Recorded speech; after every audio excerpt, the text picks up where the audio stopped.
সচিবালয়ে বসে ওরা ভাগ করছে যে মেথডস অফ পেমেন্ট, যে 5 কোটি নাকি 10 কোটি। বলতেছি যে আমি ভাই নির্লোভ মানুষ, আমার এত লোভ নাই, 5 কোটি চলবে। তারপরে যখন বললো যে স্যার 10 কোটি, বলতেছি তোমার যা ভালো মনে হয়। কিসকাউন্ডাল, অসভ্য। রাস্তার মধ্যে শিক্ষার্থীরা রক্ত দিয়েছে, ছাত্র জনতা রক্ত দিয়েছে, এই বার্ধক্যের নেতৃত্ব সচিবালয়ে বসে আমাদের রক্ত মারিয়ে তারা টাকা ভাগ করে। সুতরাং এই বার্ধক্য নেতৃত্বের জন্য আর ছাত্র নাগরিক আমরা রক্ত দিতে প্রস্তুত না। আমরা আমাদের জায়গা থেকে স্পষ্ট করতে চাই, আপনারা যারা সচিবালয়ে বসে নীতি নির্ধারণ করছেন, আপনারা সচেতন হন। কারণ ছাত্র নাগরিক 5 তারিখ যেভাবে হাসিনাকে তার মসনদ থেকে নামিয়েছে, আপনাদের সচিবালয় ঢাকা বিশ্ববিদ্যালয় থেকে 4 মিনিট ওয়াকিং ডিস্টেন্স।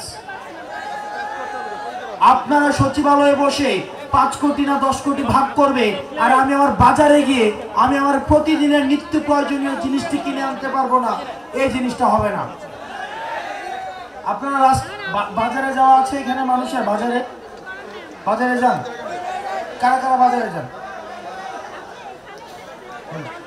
দেখেন, আমি রাজনৈতিক কোনো বক্তব্য দিতে আসছি না, আমাদের একদম বেসিক নিড। আন্দোলন কি সারা বছর আন্দোলন করবো? আমরা সারা বছর রাস্তায় থাকবো? দেখেন, আমি আজকে বাজারে গেলাম, একটা বাজারে একটা মানুষ যে মধ্যবিত্ত আমাদের মতো, সে বাজার থেকে কখনোই যে একটা এই সাইজের ব্যাগ দিয়ে কখনো বাজার করে এখন বাজার করে বাসায় ফিরে আসতে পারবে না।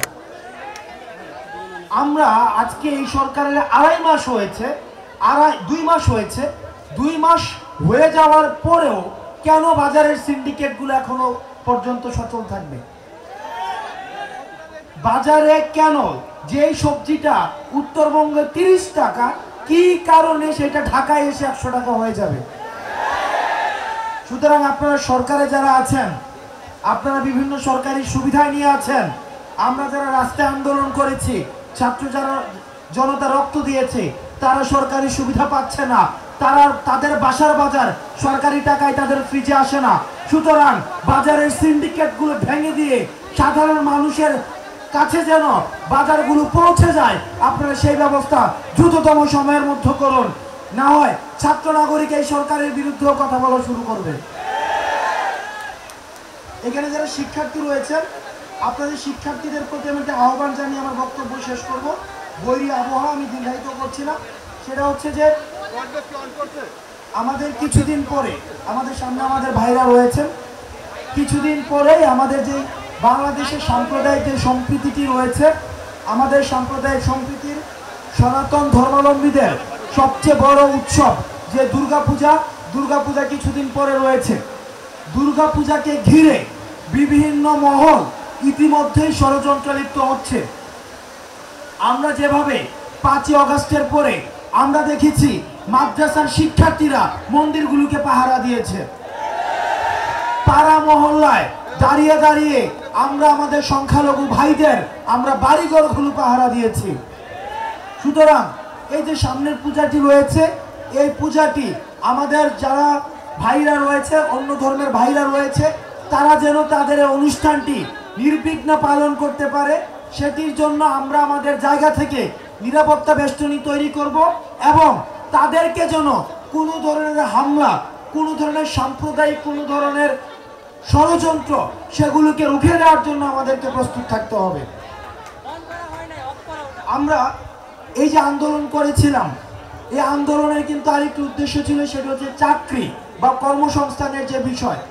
2 মাস হয়ে গিয়েছে, আমি জানি না চাকরি বা কর্মসংস্থানের জন্য সরকার কি করেছে। আমরা চাই, আমরা যারা বেকার রয়েছেন, আমাদের যে বেকার ভাইয়েরা রাস্তায় নেমে আসছেন, আপনারা আমাদের এই বেকার ভাইদের জন্য দ্রুততম সময়ের মধ্যে চাকরির সার্কুলারগুলো দিবেন। চাকরির সার্কুলারগুলো দিয়ে তাদের বেকার জীবনের অবসান আপনারা করবেন। সর্বশেষ কথা, এখানে যারা রয়েছেন বেশিরভাগ হচ্ছে শিক্ষার্থী, স্কুল গোয়িং, কলেজ গোয়িং। আপনারা বেশিরভাগ শিক্ষার্থী। এখানে আমি স্কুল ড্রেস পরা অনেককে দেখতে পাচ্ছি, কলেজ ড্রেস পরা অনেককে দেখতে পাচ্ছি। আমি একটা জিনিস আপনাদেরকে সচেতন করছি, আমাদের এই যে স্বাধীনতা পরবর্তী যে বাংলাদেশটি প্রতিষ্ঠিত হয়েছে, এই স্বাধীনতা পরবর্তী বাংলাদেশে কয়েকটা জিনিস থাকবে না। এক, প্রোটোকল পলিটিক্স থাকবে না। দুই, সেলফি পলিটিক্স এগুলা থাকবে না। সুতরাং ভাইয়ের সাথে একটা সেলফি তুলে ফেসবুকে পোস্ট দিয়ে অন্যদের নজর কেড়ে পদ বা পদোন্নতি বাগিয়ে নেওয়ার যে চর্চা, এই চর্চাকে কবরস্থ করতে হবে। আমরা 5ই আগস্টের পূর্বে যেভাবে স্লোগান দিয়েছিলাম বিকল্প আমি, তাইলে ভাই এখন কেন আপনারা ভাইদের পিছনে ঘোরাঘুরি করবেন? আপনাকে বিকল্প হয়ে উঠতে হবে, আপনাকে নেতৃত্বের জায়গাটায় আপনাকে আসতে হবে। এখানে যারা যারা রয়েছেন প্রত্যেকে তার জায়গা থেকে প্রত্যেকে এক একজন নেতা। তো সুতরাং আমাদের ছাত্রলীগীয় যে কালচার ছিল, এই যে সেলফি পলিটিক্স, প্রোটোকল পলিটিক্স, এগুলোর স্থায়ী পুনর্বাসন আপনাদের মধ্য দিয়েই হোক। পড়াশোনার চর্চাটা থাকুক এবং সবাইকে পড়াশোনা করতে হবে। এই যে ফোন হাতে নিয়ে ফেসবুক সোশ্যাল মিডিয়াতে প্রচুর পরিমাণে অ্যাক্টিভ থাকার মধ্য দিয়ে যে আমরা সমাজ বা রাষ্ট্র অনেক বেশি পরিবর্তন করতে পারবো, সেটি যেমন সত্য না, ঠিক একইভাবে এই সোশ্যাল মিডিয়ার ইম্প্যাক্টও আমাদেরকে ভোলা যাবে না। আমাদেরকে দুটো ব্যালেন্স ক্রিয়েট করতে হবে, পড়াশোনা এবং আমাদের সোশ্যাল মিডিয়া লাইফের মধ্যে ব্যালেন্স করতে হবে, যাতে করে আমরা মনস্তাত্ত্বিকভাবে সমৃদ্ধ হতে পারি, রাজনৈতিকভাবে সচেতন হতে পারি, অধিকার জায়গা থেকে আমরা সচেতন হতে পারি। আপনারা ভালো থাকবেন, সুস্থ থাকবেন। আসসালামু আলাইকুম ওয়া রাহমাতুল্লাহ।